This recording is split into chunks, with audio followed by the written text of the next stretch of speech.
Teman-teman, jumlah pemegang saham BRI itu sudah tembus 500.000 pada saat video ini dibuat. Mungkin para penonton sudah banyak yang pegang saham BRI ya, atau ada yang berantisipasi untuk beli.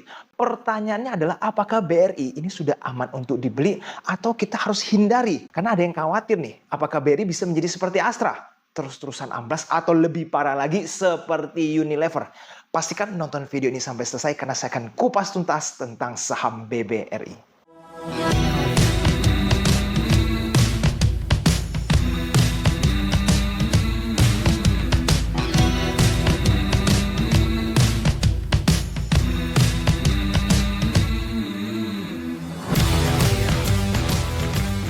Oke, jadi sebelum saya masuk dalam sesi mengupas tuntas BRI, ada beberapa hal yang ingin saya update. Pertama itu adalah GoTo, yang dimana baru-baru ini GoTo itu mencapai gocap ya teman-teman. Beberapa bulan yang lalu saya ada bikin video analisa secara detail tentang GoTo ini berpotensi untuk terjun ke 50. Jadi teman-teman itu bisa pelajari bagaimana cara saya analisa saham GoTo. Kenapa saham itu saya lihat berpotensi untuk terjun ke 50. Supaya teman-teman belajar cara analisa yang benar dari EJ Invest ya. Bagi teman-teman yang sudah punya saham GoTo, bagaimana saya tidak akan bahas di video kali ini ya. Karena kelihatannya masih akan sangat panjang perjalanan GoTo. Karena kalau kita perhatikan, ini saham udah di 50. Bisa-bisa nanti dalam 1-2 bulan kena FCA. Kalau dia kena FCA, teman-teman ini bisa turun loh di bawah 50. Apa jangan-jangan seperti Friend? Kita tidak ada yang tahu. Tapi dalam waktu dekat ini kelihatannya GoTo tidak akan kemana-mana ya. Dan selain harga saham GoTo ini yang bertengger di 50, GoTo itu kelihatan punya isu-isu lainnya, yaitu berencana untuk melakukan pemangkasan karyawan. Nah, isu yang dimunculkan adalah, wah nanti GoTo jangan-jangan akan layoff nih orang-orang Indonesia atau lokal dan masuk para imigran ke dalam. Nah ini kan banyak akan yang jadi jobless kan dari kacamata sisi lokal. Dan kalau itu terjadi ya hati-hati teman-teman, akan lebih banyak lagi pengangguran di Indonesia. Nah tapi teman-teman, sebuah perusahaan melayoff begitu banyak orang karena kualitasnya berarti tidak memadai kan. Dan jika teman-teman itu khawatir ya, posisi teman-teman itu bisa digantikan dengan orang luar, ya kita harus reflect ke diri kita. Skill kita sudah cukup belum? Apakah kita layak untuk bertahan di posisi GoTo ini? Karena sangat wajar jika sebuah perusahaan itu terus rugi, pasti harus ada perombakan ya dari direksi sampai ke karyawannya, semua harus dirombak ulang supaya perusahaan ini bisa lebih ke arah yang baik. Jadi teman-teman ya, kita nggak tahu nanti akan ada berapa banyak orang yang di layoff dari GoTo ini. Karena memang laporan keuangannya masih rugi cukup banyak. Oke, kita lanjut dengan berita FCA. Baru-baru ini sudah disahkan ya peraturan baru tentang FCA. Kelihatannya ini bagus ya, karena BEI mendengarkan nih komplainan dari masyarakat yang memang kebijakannya kelihatan sangat menyulitkan emiten maupun sekuritas maupun retail itu sendiri. Tapi teman-teman, kita semua harus mempelajari satu poin ini. Karena di dalam poin kebijakan nomor 6 dan nomor 7 itu ada kalimat masuk ke dalam liquidity provider. Nah, yang perlu kita tekankan ada apa ini liquidity provider? Apa yang dimaksud sebagai liquidity provider? Karena kalau sebuah saham tidak liquid, sebelumnya kan sudah ada mekanisme repo. Repo itu kan teman-teman bisa lihat saham-saham repo, bidnya diisi, offernya diisi, lalu sekuritas bisa jual ke retail untuk dengan sekian persen annual return gitu kan. Nah, rata-rata sahamnya repo kan ya betul juga bawah juga sih. Jadi liquidity provider ini apakah dikategorikan repo atau berbeda nih?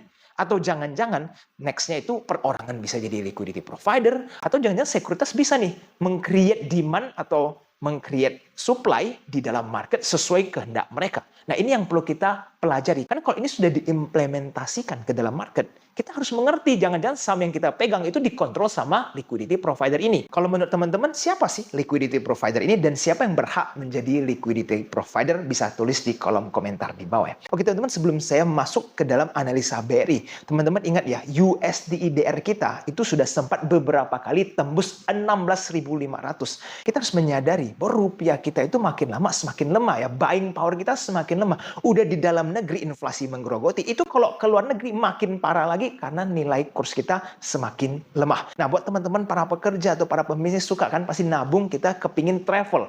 Lalu teman-teman travel nih ke US dengan 16.500. Tahu nggak mau beli McD? Itu $4 lebih cheeseburger. Di mana McD cheeseburger itu teman-teman harus tahu cuma lempengan kecil daging sapi dan cheese dan harganya hampir 70.000.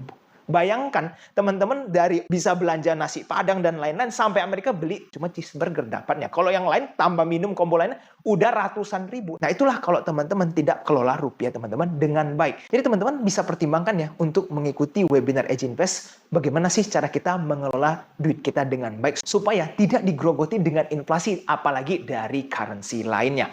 Nah, teman-teman kita lanjut ya masuk ke dalam analisa BRI secara menyeluruh. Jadi teman-teman pasti sadar pemegang saham BRI itu dari yang 300.000 mirip seperti Goto ya. Dan sekarang pada saat video ini dibuat sudah tembus 500.000. Nah, ada apa nih dengan BRI? Dan kalau kita lihat dari sisi koreksi harga, saham BRI itu sekarang sudah mirip seperti pada saat di COVID nih teman-teman. Dan ingat COVID itu mengerikan sekali, semuanya longsor. Nah ini nggak ada nih yang namanya krisis, tapi kok bisa BRI terjun bebas? Mari kita lihat dari sisi lebih detail komposisi pemegang sahamnya itu seperti apa. Kalau teman-teman lihat dari sisi lokal, yang lebih banyak memborong saham ini adalah dari retail. Kebanyakan retail itu memborong BBRI. Tapi kalau reksadana dan asing, kalau teman-teman perhatikan asing justru buang lebih dahsyat lagi. Nah, kita tapi harus tahu kenapa mereka membuang saham BBRI ini. Nah, salah satu pemicunya yaitu adalah pada saat Morgan Stanley mengatakan Indonesia itu menjadi underweight. Ya, mereka itu ya mengeluarkan bobot di mana menyesuaikan dengan analisa mereka underweight. Jadi yang awalnya banyak nih di dalam saham-saham Indonesia, terutama di top 4 banks, ya mereka harus keluarin itu. Ya jadi teman-teman bisa lihat 1 bulan terakhir BRI ya terjun bebas. Karena kan komposisi BRI ya wajar dipegang banyak oleh asing. Jadi kalau asing keluar ya terjunlah ke bawah. Nah, sekarang teman-teman kita harus perhatikan secara objektif, yaitu fundamentalnya seperti apa. Kalau kita perhatikan, omsetnya BRI itu terus-terusan naik. Bahkan BRI itu bisa tembus mengalahkan BCA dari segi profit. Nah, jadi kan kelihatannya so far sampai kuartal 1 itu bagus. Jadi concern-nya itu di mana nih? Kenapa ada orang yang takut BRI, ada orang yang berani serok BBRI? Yaitu adalah di NPL-nya. Banyak pembahasan yang beredar bahwa NPL-nya BRI ini naik terus. Jangan-jangan ini bisa rusak nih profit ke depannya si BBRI ini.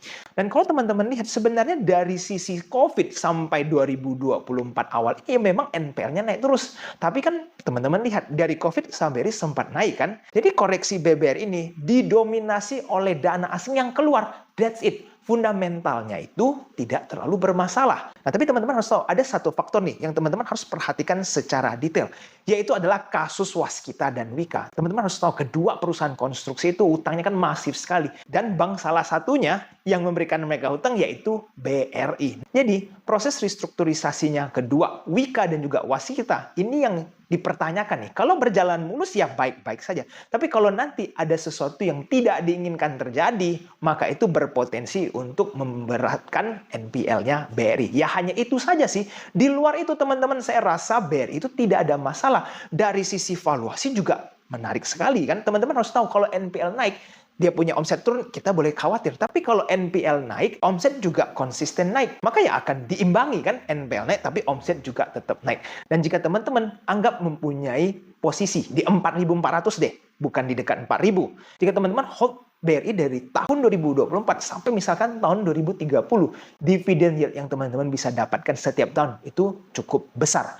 Nah, mungkin ada yang bertanya, kok kenapa reksadana membuang muatan di BBRI? Kita harus bayangkan dulu teman-teman bahwa di saat bersamaan sekarang yieldnya di obligasi itu hampir ada yang 7%, bahkan ada yang lebih kok teman-teman jago mencari ya. Jadi kalau obligasinya ini bisa memberikan yield 7% tanpa harus mengkhawatirkan resiko seperti di saham, kenapa mereka tidak memberatkan atau memanfaatkan kesempatan tersebut? Itu kenapa reksadana kan harus lebih cepat nih pergerakannya. Tapi kalau yang asuransi untuk jangka panjang, kelihatan kan mereka juga mulai menyerap BBRI. Karena untuk jangka panjang BRI memang definitely aman. Dan jika teman-teman ada yang khawatir nih, kok apa jangan-jangan kayak Astra, banjir retail sahamnya longsor, atau Unilever. Ya teman-teman nggak bisa bandingin BRI dengan Astra ataupun Unilever. Kalau kita perhatikan, omsetnya Unilever itu merosot terus dari tahun ke tahun. Jadi wajar sahamnya secara bertahap longsor ke bawah. Dan kalau kita lihat Astra Indonesia, ya, itu mereka juga cukup tertekan dari segi potential growth. Karena masuknya BYD, ya UNTR secara komoditas juga cycle